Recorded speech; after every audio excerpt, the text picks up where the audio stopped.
In this video I will show you how to draw a circle to touch a straight line and arc as shown, but first we need to draw the straight line and arc.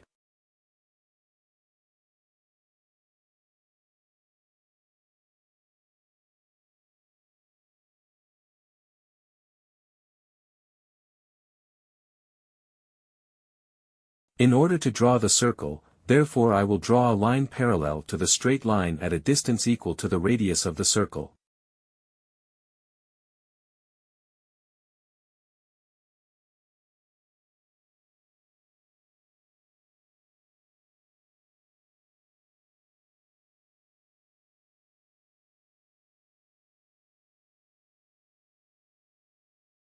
But I will also add the radius of the arc and circle, and draw an arc with the center of the arc.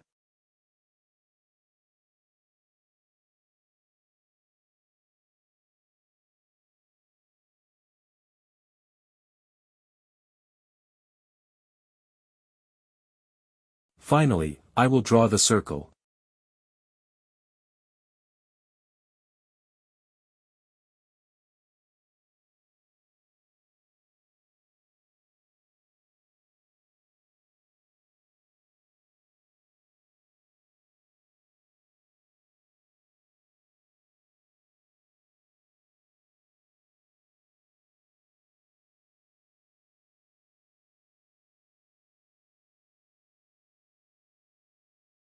Your colleagues will appreciate you if you share this video with them.